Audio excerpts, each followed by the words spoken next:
Hello and welcome to the reception, so to speak, of the 2021 BISA conference. It may look to you as if I'm inside an iPod, but I am here in the hub of the conference alongside the incoming chair of BISA, Ruth Blakeley, and the director of BISA, Juliet Dryden. And I'm coming to you in the second day now of the BISA conference. Ordinarily, we may be having the reception in a hotel lobby or outside, as we did in Bath at the Roman Baths. But in some ways, moving online this year, actually, despite all our initial worries, has so far been very successful. And I have in my mind's eye, as I talk to you, people zooming in to this session from all over the UK, Europe, and indeed beyond. And yesterday, in our first day of the conference, it was really gratifying to see the wonderful feedback we were getting on Twitter, and also to see participants coming in from various parts of the world. Our keynote yesterday involving Olivia Retinyawa, Robbie Shilliam, Gary Young. Robbie was zooming in from the United States, and we've had a variety of sessions where people have been able to join us, maybe in a way that wouldn't have been possible had we held a normal physical conference. So it's been really gratifying, as I said, that the conference a day and a half in has gone very well. This session is to present our various prizes, and I'll say a little bit about that in a moment.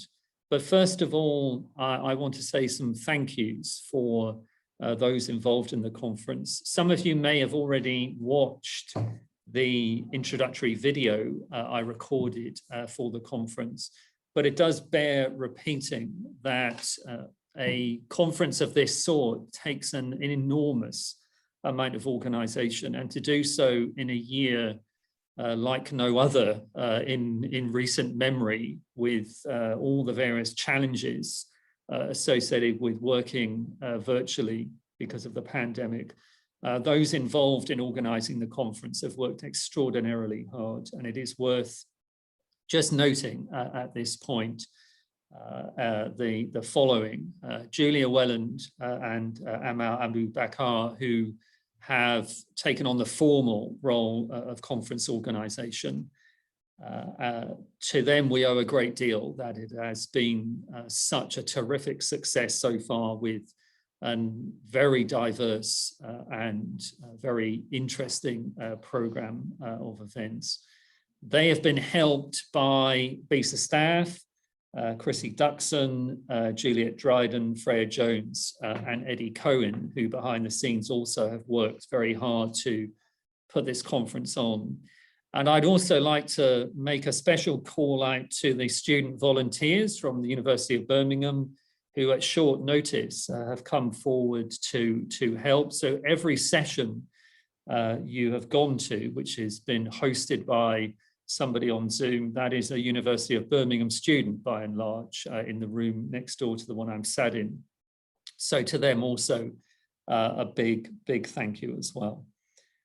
As I said, the conference this year has been a very diverse conference. We have over 100 panels, we have 600 delegates, and one of the silver linings of running a conference online has been the fact that we have been able to involve in the conference people who may have found it difficult to attend an in-person event. So it's been a success so far, and we welcome everybody who has joined us across the UK, Europe, and indeed beyond. I want to just welcome also the friends and relatives of the prizes who I know have joined at this session today, who aren't necessarily attending the broader conference, and in a moment we will come to the prizes. I'm going to hand over to Ruth in a second, but I would just also like to say one final thank you, and that's to the people at the University of Newcastle who have been postponed twice in hosting the conference. We hope very, very much to be back in person next year at the University of Newcastle. And I know a lot of work went into preparing the conference, which was indeed postponed. So thanks to the people at Newcastle as well. I'm just going to hand over to Ruth, who will say a word or two now about our trustees. Ruth. Thank you very much, Mark, and a warm welcome from me to all of you as well to BISA this year, which is online. This is a transition point for the BISA Board of Trustees. We used to change our trustees at Christmas, and for all sorts of reasons, it makes more sense to do so with the conference and in the summer before the new academic year. So I want to start by saying an enormous thank you to our trustees who are stepping down. These are Vicky Squire, Julia Welland, Ben Keensall, Ross Bellaby, and of course, our chair, Mark Webber. They've donated their time and their labour for free, a huge amount of it, and they've all played an incredibly important role in keeping BISA going during what has been a very difficult few months. I want to give a special vote of thanks to Mark, who, as chair of BISA and previously vice chair, has overseen some really important projects while in that role, including commissioning the new website, which in hindsight was incredibly insightful, given that the whole world has had to move online following the outbreak of COVID-19. And none of us could imagine running a conference like this via BISA's old website. He's also played a really important role in professionalising our governance and finance processes and building a fantastic team of professional BISA staff who've served us all so well over the last couple of years. He, of course, has steered BISA really well through the pandemic, and we owe him an enormous vote of thanks for keeping the ship afloat. So many thanks, Mark. I have huge shoes to fill as I assume the role of chair, but I've learned a lot and I'm really looking forward to staying in touch and drawing on your advice going forwards. That brings me to the election of the new trustees. So thanks to our members, I am delighted to welcome those new trustees who've been elected by you, and they will each be serving in a variety of roles to take BISA forward from strength to strength. So I'm looking forward to working with them all. First, Tony Hastrup, elected as secretary. Ilan Baron, elected and will be taking on the role of lead for learning and teaching. Georgina Holmes and Kurt Mills, who will be our joint conference programme leads next year, and Nick Caddick. I'm also delighted that Carl Grayson has agreed to stay on and stood for election to be the vice chair of BISA. So it will be a great pleasure to work with him over the next 2 years, after which he will assume the chair role. Thank you again. I will be back a bit later to announce some of the prizes, but in the meantime, I'm going to hand over to Juliet, who has some announcements about what BISA is working on and a few updates from her as well. Thank you, Juliet. Thank you very much, Ruth, and thank you, Mark. Well, hello and welcome to everyone. I'm going to give you a very brief overview of what BISA has been up to over the last 12 months.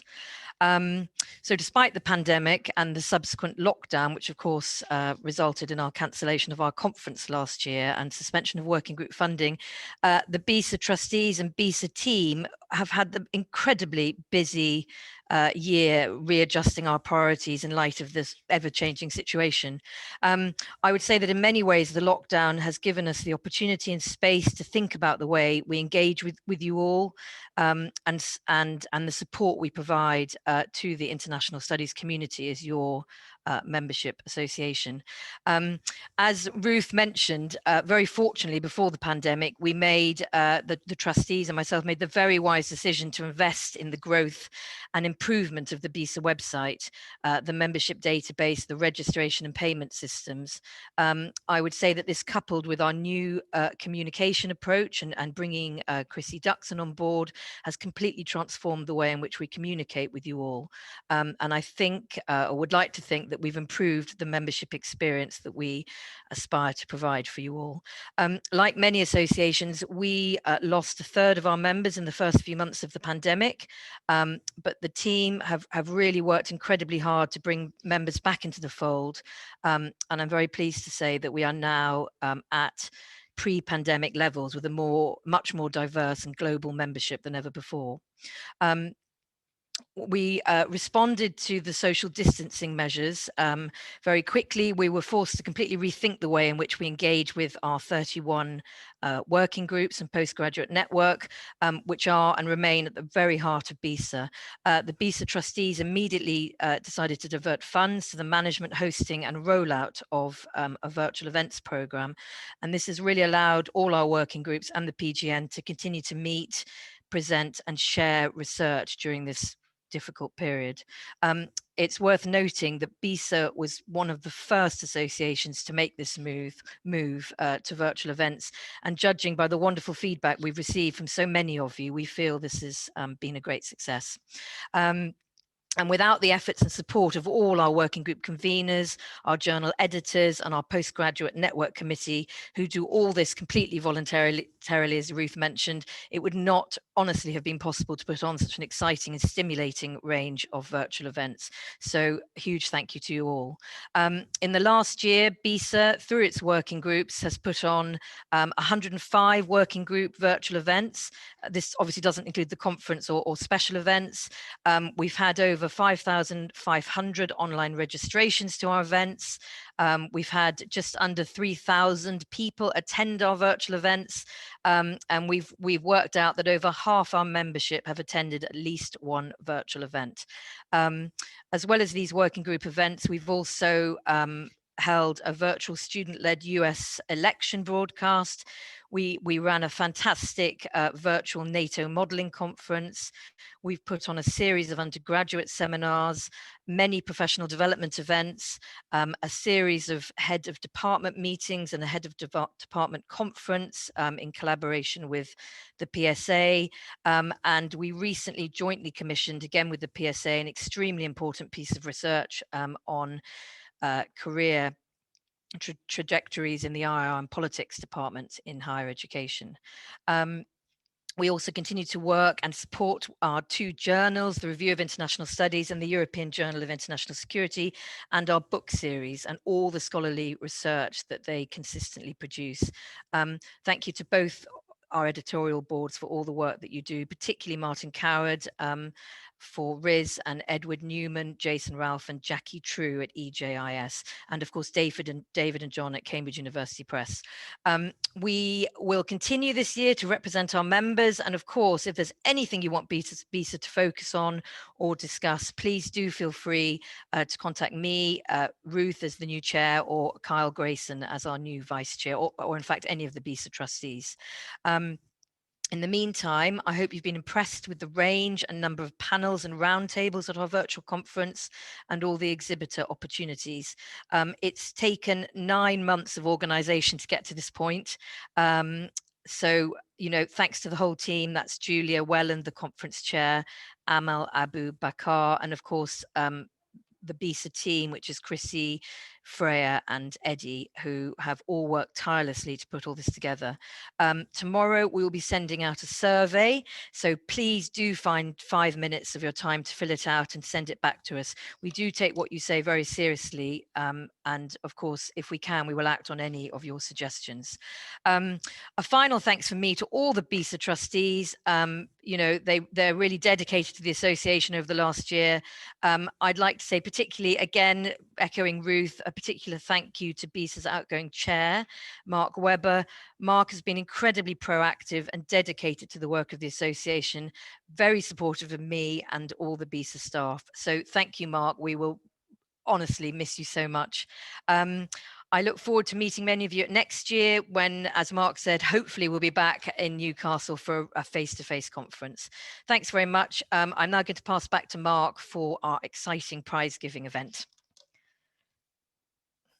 Thanks, Julia and Ruth, for those very kind words. I'm now going to kick off one of the highlights of the conference, which is the announcement of the various prizes for BISA, and we have a number of prizes, as I'm sure you are aware.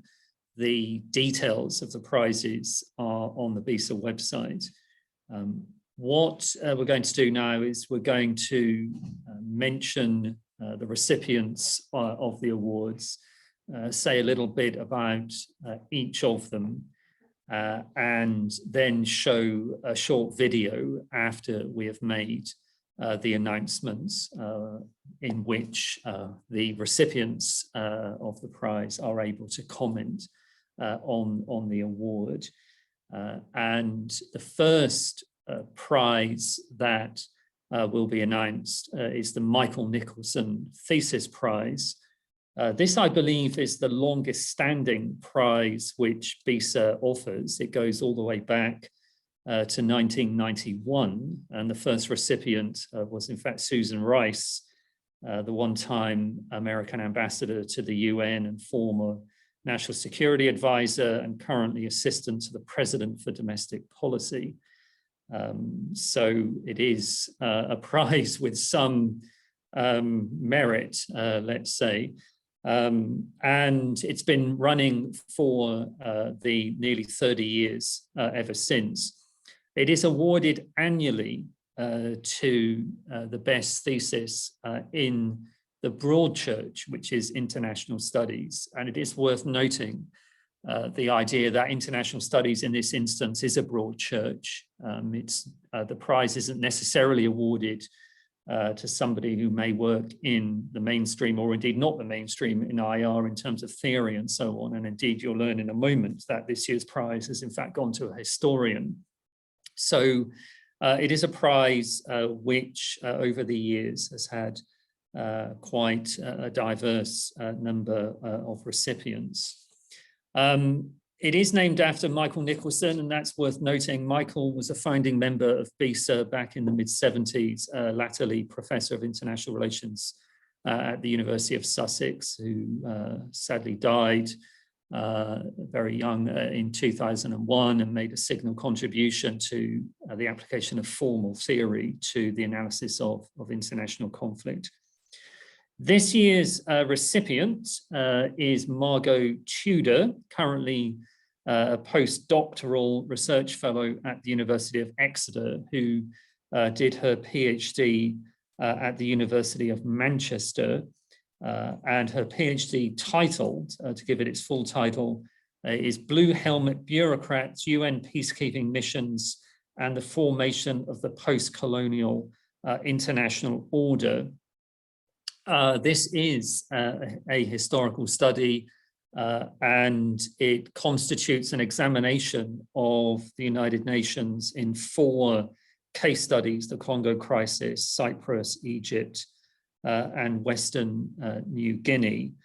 And our judges made a number of highly complimentary comments, and I will just cite one of them, which gives you a sense of just how accomplished this piece of work is.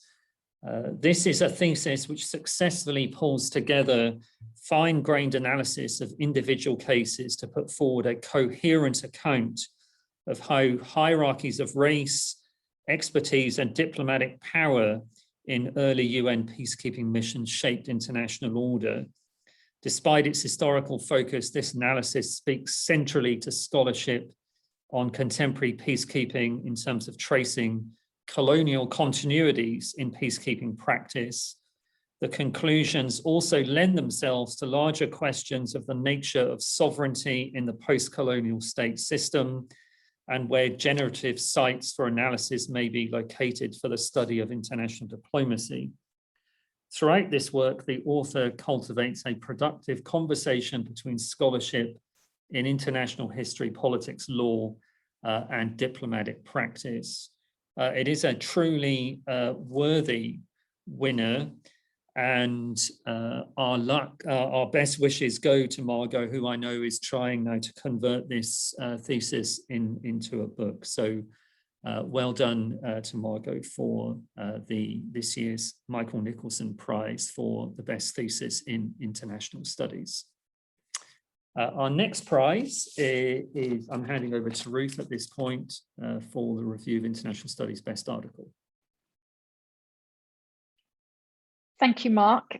So just before I begin, I would also like to thank all of the judges that have been involved across all of our prizes. The trustees are, of course, involved in shortlisting, but then we also go out to the wider community to elicit the work of judges, which they do willingly and kindly, and of course it's lots of work. So just before I get on to the Review of International Studies Prize, I did want to note our sincere thanks to all of the judges who've worked for us this year. So the Review of International Studies is, as you know, BISA's flagship journal. It's had a Best Article Prize for a number of years now. And this year, the prize is awarded to Jose Ciro Martinez for his article, Topological Twists in the Syrian Conflict, Rethinking Space Through Bread. And I'll share with you some words of the judges. Martinez demonstrates the explanatory richness of treating spatial categories as produced by interactions and practices rather than as given by our usual static assumptions about flat territory and centres of power. By introducing insights from critical human geography, Martinez opens promising avenues for future research. His article is an intellectually ambitious, theoretically innovative, and empirically rigorous piece of research that deserves a wide readership across the discipline. The judges for the prize also asked that we make an honourable mention of a further article, and this is by David Dury-Smith and Sarah Meager for their piece, Returning to the Root, Radical Feminist Thought and Feminist Theories of International Relations. Martin Coward, the editor of the Review of International Studies, has interviewed both the winner and the honourable mention authors, and the recordings will be released next week on the BISA website. Warm congratulations to Jose Martinez and also to David and Sarah. I'll move on now to the L.H.M. prize. This is a prize awarded for the best first book in international studies and was only introduced 2 years ago. The prize is named in loving memory of Ling, who was a long-time supporter of many in international studies, particularly early career and women colleagues, and also a strong supporter of BISA. We're extremely grateful to Lily's partner, Gavin Duffy, for his willingness and generosity to name the prize in her honour. This year, the prize is awarded to Nivi Manchanda for her book, Imagining Afghanistan, The History and Politics of Imperial Knowledge. The judges explained that in its endeavour to unpack the discursive construction of Afghanistan as an object of empire, this book begins with two simple questions. First, how is Afghanistan thought about in a way such that it's possible to invade and bomb it? And second, what are the sources of authority that sanction the discourses that make that act of invasion permissible and possible in the first place? Working with these two simple but profound questions, Manchanda has written a brilliant book, beautifully and oftentimes searingly illustrating the many varied ways Afghanistan has been violently imagined through the circuits of imperial knowledge production. Equally important to the book is its working as a decolonizing intervention. Manchanda challenges us to rethink and ultimately unlearn the colonizing impulses of knowledge production in the Western Academy. Nivi, our warmest congratulations to you on this fantastic piece of work. The judges actually also asked us to make honourable mentions of two further works. First, Zainab Mai Bornu for his book, Political Violence and Oil in Africa, The Case of Nigeria, and Daniela Lai, Socioeconomic Justice, International Intervention and Transition in Post-War Bosnia and Herzegovina. Next, we move on to the Susan Strange Book Prize, and this is awarded in fond memory of Susan Strange, who was both a formidable scholar and a founding member of BISA. The prize is awarded to Nicola Pratt for her book, Embodying Geopolitics, Generations of Women's Activism in Egypt, Jordan, and Lebanon. The judges said, this book is a piece of impressive and original scholarship based on significant original field research and broad theoretical and historical engagement. This outstanding work draws together contemporary politics, history, theory, method, and empirical research situating contemporary political practices of movements in the MENA region within a historical context that has resonance today and is important for future engagement in and with the region. The book's originality lies in how it highlights the role of women activists over a broad historical time frame, integrating their stories and roles into the more traditional historiography of Egypt, Lebanon, and Jordan, ranging from the consequences of regional wars to the Cold War to the Arab uprisings. Nicola, warmest congratulations to you on this fantastic scholarship. The judges for the Susan Strange Prize also asked that honourable mentions be made of two further works. First, Milia Kirky for her work International Relations in a Relational Universe. And second, Albena Asmanova for her book Capitalism on Edge. Congratulations to you all, and I will now hand back to Mark for the award of the Distinguished Contribution Prize. Thank you, Mark. Thanks, Ruth. So the Distinguished Contribution Prize is a prize that has been awarded by BISA since 2015. It is a prize which recognises contribution to the promotion of excellence in the discipline of international studies over a substantial period of time.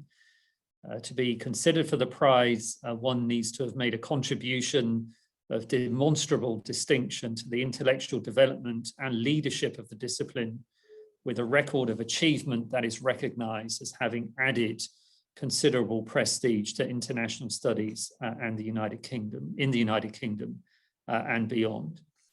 Unusually this year, BISA is making an award to two individuals, and I'd like to now make those citations. And in so doing, I really hope I'm able to do justice to the achievements of both. And if anyone is listening and knows the awardees well, my apologies in advance if I fail to mention any of their truly outstanding accomplishments.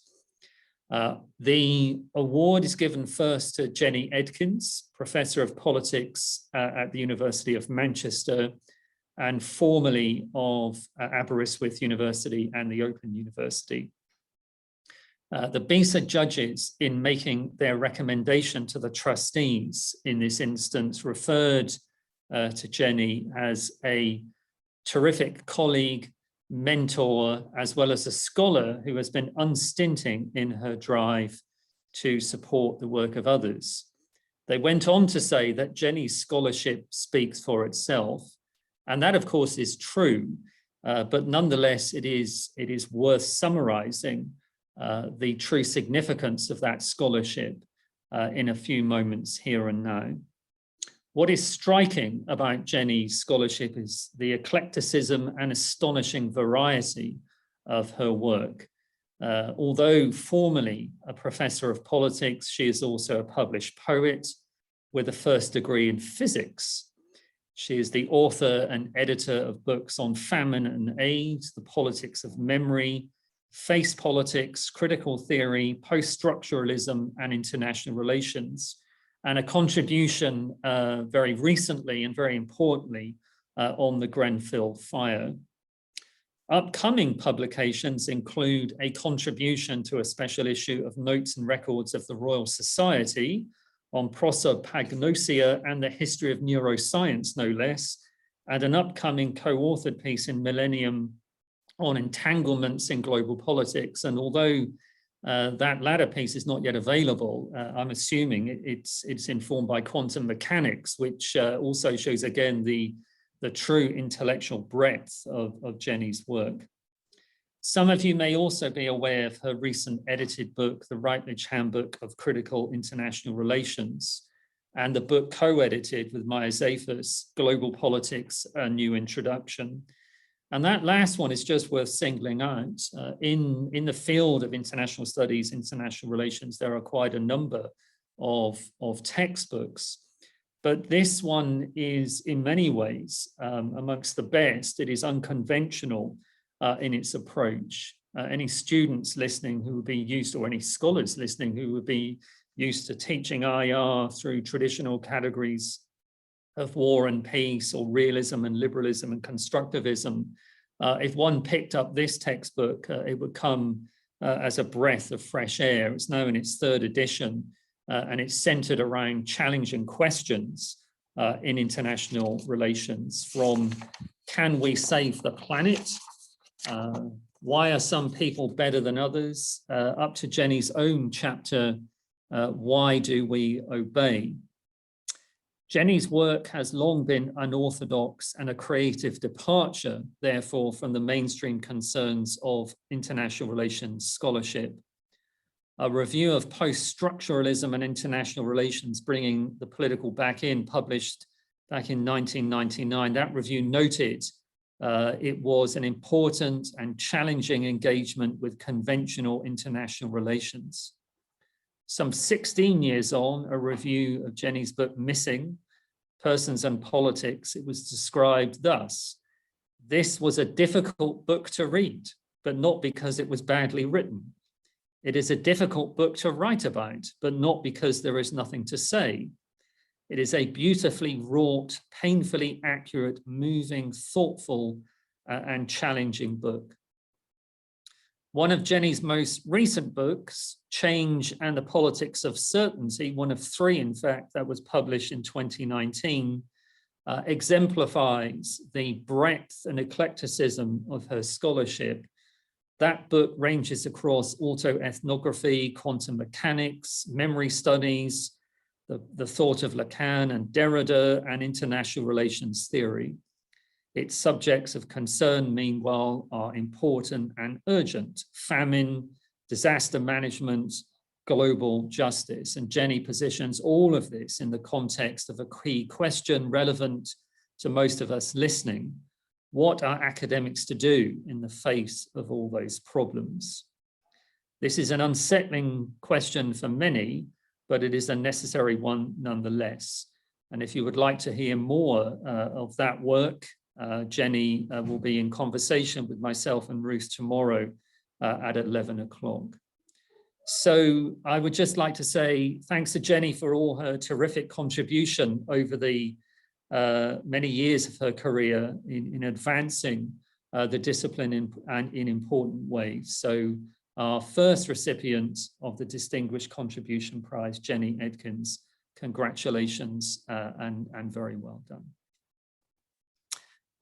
Unusually, as I said, this year we have a second award, and this was recommended by our judges to the trustees, and the trustees were very, very welcoming of this suggestion. And our second Distinguished Contribution Award goes to the late Rosie Hollis, who sadly passed away in June 2020. It is hard to do justice to the full sweep of Rosie's long and distinguished career in a few comments. The bare facts are these. During the 1980s, Rosie studied for a PhD and then lectured at George Washington University in Washington, DC. She was then, between 1990 and 1995, head of the Middle East program at the Royal United Services Institute in London. For 10 years thereafter, she was head of the Middle East program at Chatham House, and for a period thereafter served as the director of research, also at Chatham House. Between 2008 and 2016, she was director of the Olive Tree program at City University London, a program funded in order to provide scholarships to both Israeli and Palestinian students to study at City University. And that overlapped with a period in which she was professor of Middle East policy studies, also at City University. Rosie was the author of several books on the Middle East and the intervention of outside powers in the region. These go back to an edited volume, The Soviets and Their Successors, published in 1993, through an important book published in 2010 by Chatham House, Britain and the Middle East in the 9/11 era, up to her last book, Surviving the Story, The Narrative Trap in Israel and Palestine, published in 2019.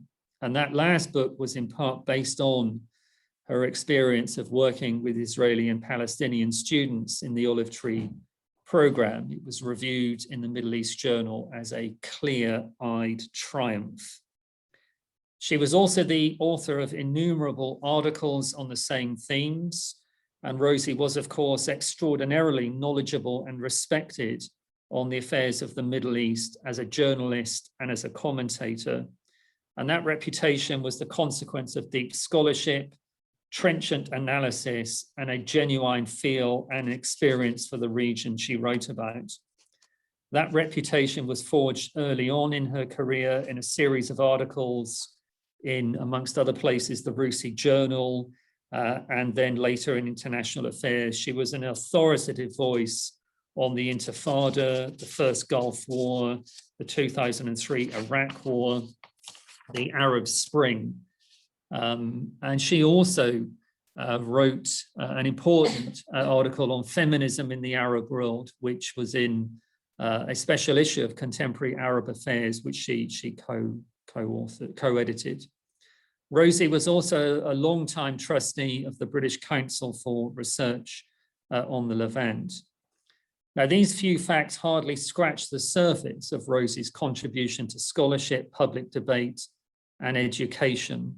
And to get a true flavor of that, I'd like to offer a few vignettes. And the first is from an appearance on Newsnight on the very same day as the attacks, the 9/11 attacks on the United States. And we're going to show just a short clip now of that.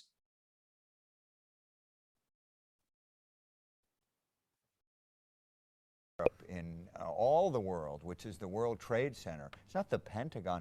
All the people of the world operate through the World Trade Center. They're going to be Japanese, they're going to be Africans, they're going to be Latin Americans, they're going to be Europeans who are in there working today, who are going to be dead because of Osama bin Laden. He's attacking all the civilized world, and what he's about is being opposed to civilization. It's not about the Israeli-Palestinian peace process. It's about Western civilization as we've come to know it and love it. And because we believe in freedom, we have a society that is going to always be a little bit lax unless we're going to go to extreme measures, which I don't think we'll ever take. Do you agree with this? Well, I think there's a concern here because we're building a case during the course of this program which leans heavily on the verdict that taking it out in retaliation on Osama bin Laden will be the appropriate way to respond.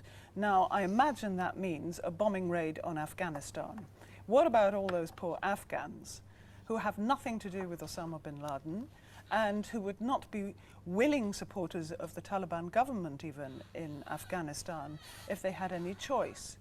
This means, in the terminology of war, collateral damage. This in itself is not resolution of a problem, it's building more hatred and the perception that the United States wields power without compunction. That is something to be aware of. Okay, Edward Barak. I don't think that. So as you'll see, alongside James Rubin, former State Department official in the Clinton administration, Ehud Barak, the former Israeli prime minister, when the dogs of war were being unleashed following 9/11, Rosie was a somewhat isolated voice warning against what then unfolded, which were interventions in Afghanistan and then subsequently in Iraq, with all the blowback and terrible consequences for the peoples in those countries and the broader region. Rosie took a strong line, as you saw there, and indeed in the run-up to the Iraq war as well. The second vignette, and again, it's a short video clip. This was made by City University in 2014. And those of you watching who work in universities are very familiar, I'm sure, with the corporate videos on teaching and researcher-led teaching and all the rest of it. But I'd just like you to watch this, which actually gives proper meaning, indeed, to that phrase. This is Rosie speaking about the Olive Tree Scholarship Program.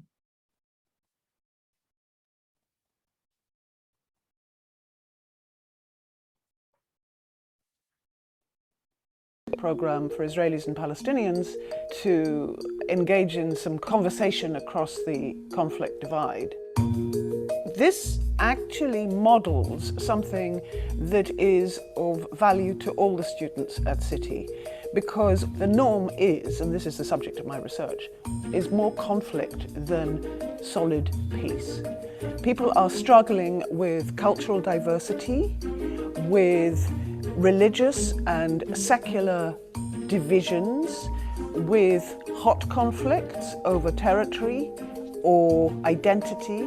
If we can bring into the classroom discussions about what this means, it brings to life the academic work, the books, the articles, the theories. People do not learn purely from reading or listening to lectures. They must interact with the subject. My research informs not just what I teach, but the way I teach, so that the students are finding out for themselves, as opposed to being told.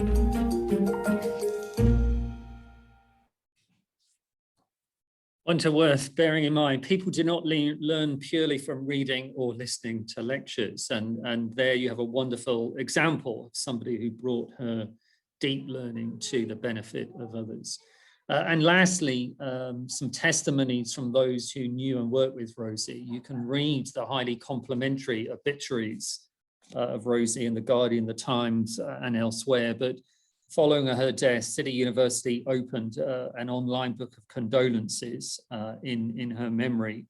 And it includes comments from former students, colleagues, interlocutors in government, and friends and contacts across the Middle East who described her inspirational presence, creative pragmatism, ability to navigate the complex politics of the Middle East without prejudice, and her honest and unsparing opinions. So our second winner, educationalist, author, commentator, and authority on the Middle East is Rosie Hollis, a truly worthy recipient of the BISA Distinguished Contribution Prize. And I know some of her friends and relatives are listening, so I hope that does her full justice. Thank you. I'm going to hand over to Ruth again at this point.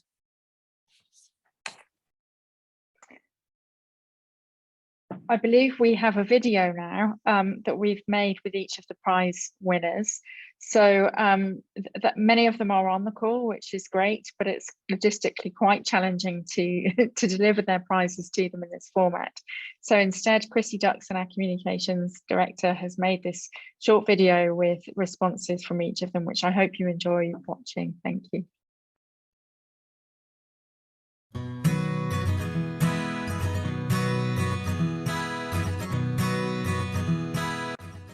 I was absolutely astonished when I received the email informing me that I'd been nominated for this award. It was quite extraordinary. And I think it's a sign of how open BISA is to ideas from all quarters and methodologies of all different types. And I'd like to thank BISA for this honour.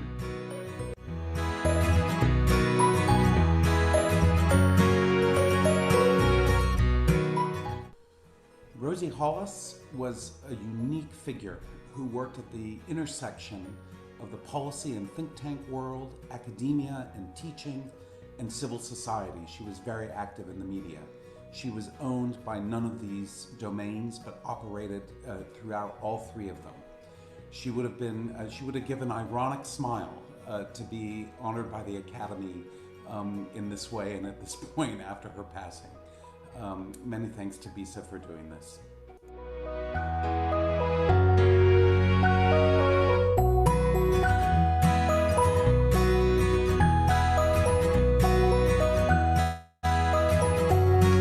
Hello everyone.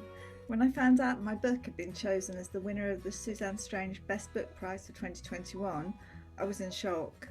It was already a huge honour to have made it to the shortlist alongside so many outstanding books. Here, I want to reiterate my thanks to all the women who agreed to participate in my research and trusted me with their stories. Without them, there would be no book. All the royalties from the book will be donated to the Palestinian Women's Humanitarian Organisation in the Borja Barajne refugee camp in Lebanon. Thank you, BISA.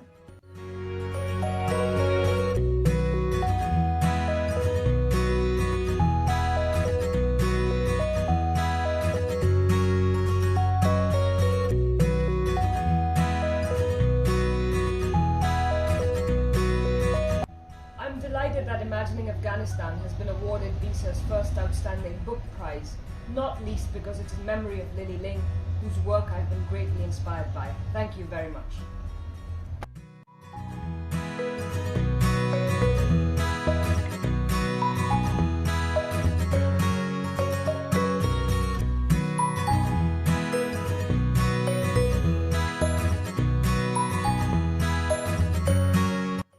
Hi, I'm Margot Tudor, and I'm 2021 winner of the Michael Nicholson Thesis Award by BISA. I would like to thank the BISA board for considering my thesis at all. I was hugely surprised to be given this award, and I'd like to give my endless thanks to my supervisors, Laura, Rasheen, Stephen for stepping in when needed most, and obviously Eleanor Davey for being so supportive for the foundation of the project to drive it for the first 2 years. This will be a hugely important award for helping me grow in my career, but especially as I try and transform the thesis into a book that will eventually reach the BISA audience, hopefully. So thank you again.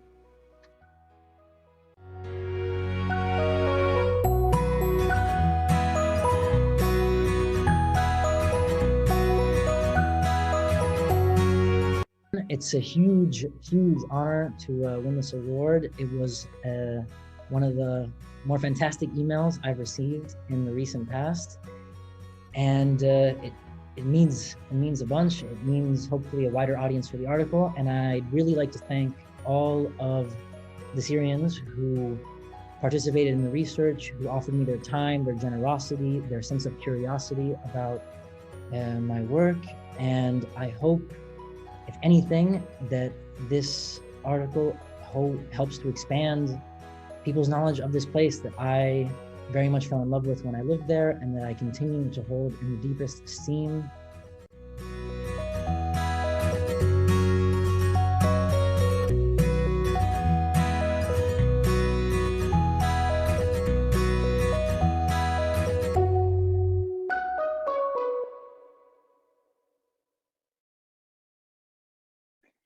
Thank you, everyone. Thank you for attending this address and prize giving ceremony. It's a delight to see you all here. That's all from us for now. As Juliet said, if any of you have questions or issues or areas of work you want to raise for the attention of the BISA trustees, please get in touch with Juliet or me or any of the trustees. And meanwhile, we wish you all a really pleasant day. We hope you enjoy the rest of the conference, and we hope to see you all in person again very soon. Take care.